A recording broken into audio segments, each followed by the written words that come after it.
नमस्कार, ओट यात्रा में आपका स्वागत है। आज हम फूलपुर में हैं, जहां फूलपुर से सबसे पहले पंडित जवाहरलाल नेहरू यहां से सांसद हुए और उसके बाद देश के प्रधानमंत्री बने।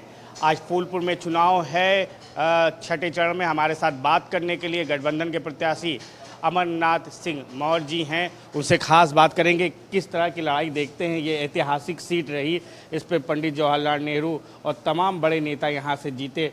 अतीक अहमद भी यहाँ से जीते, केशव प्रसाद मौर्य भी जीते, तमाम लोग जीते। इस सीट को किस तरह से देखते हो कि लगातार चुनाव तो आप लड़ना चाहे मगर चुनाव लड़ने नहीं दिया।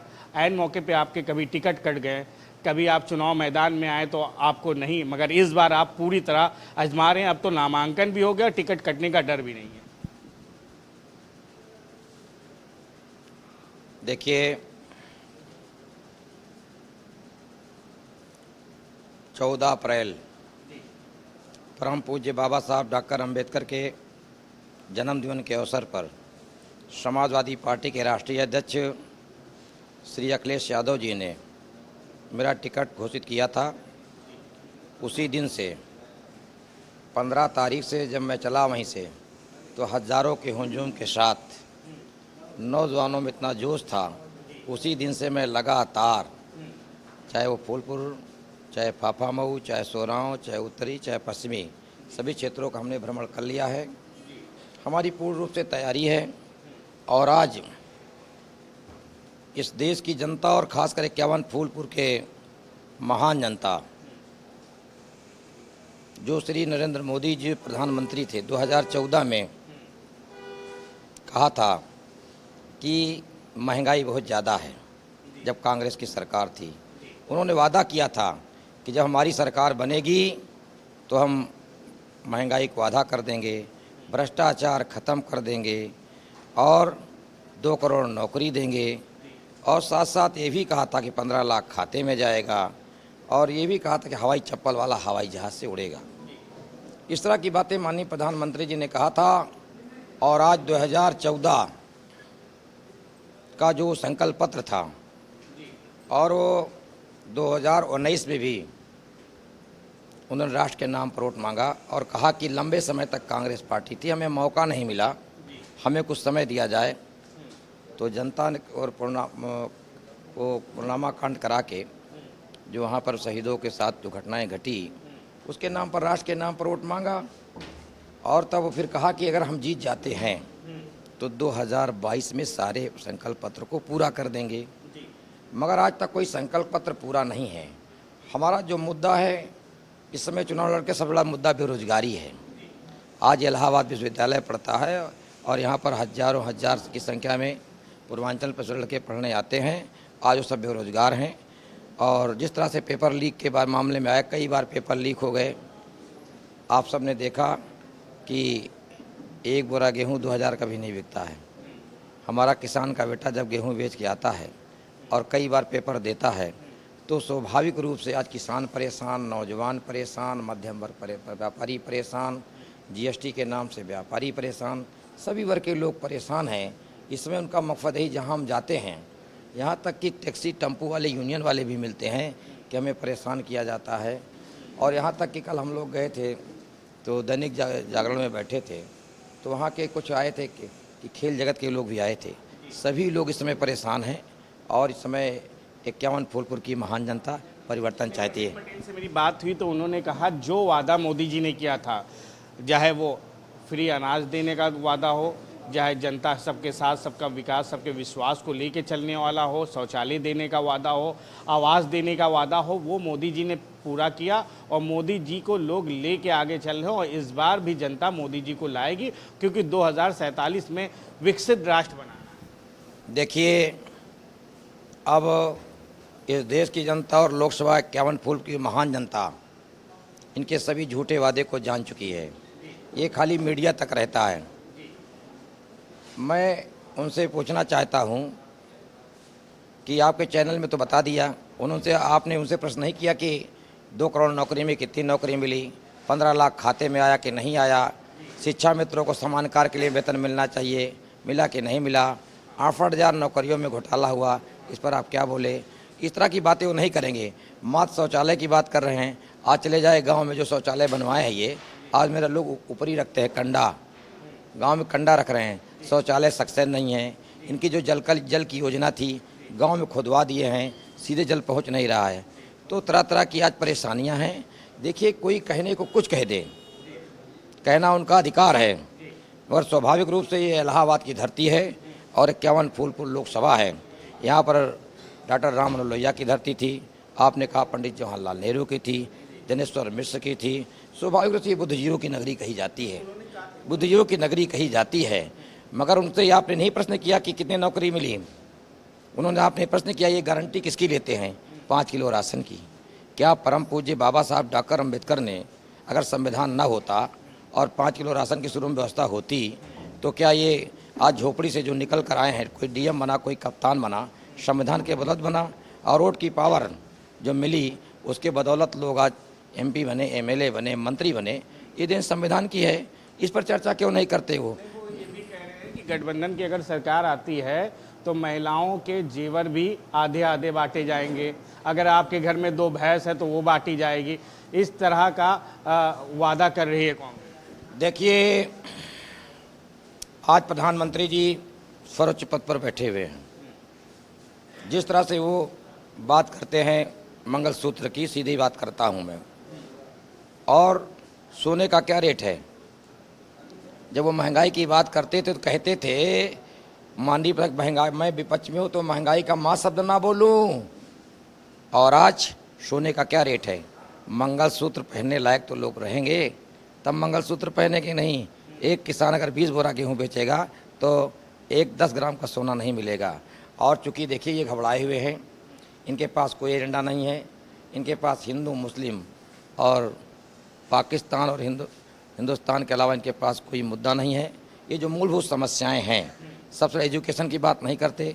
उनसे पूछना चाहिए कि 10 साल से आपकी सरकार है, मऊ आयमा में कताई मिल बंद पड़ी हुई है, फूलपुर में कोई उद्योग लगाने का काम नहीं किए, वहाँ पर आज तक कोई पॉलिटेक्निक कॉलेज खोलने का काम नहीं किए, शिक्षा का कोई विकास कार्य करने का काम नहीं किए, सरकारी बड़ी अस्पताल खोलने का काम नहीं किए।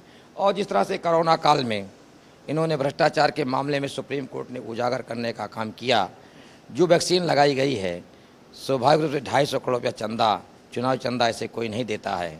तो मेरे कहने का मकसद है कि भारतीय जनता पार्टी हर मामलों में विफल है और 51 फूलपुर की महान जनता इनको 25 तारीख को वोट के माध्यम से भारतीय जनता पार्टी का सफाया करने जा रही है। आपके समाज का सवाल कर लेते हैं। फूलपुर में मौर्य समाज के लोग भी ज़्यादा हैं, पटेल समाज के लोग हैं।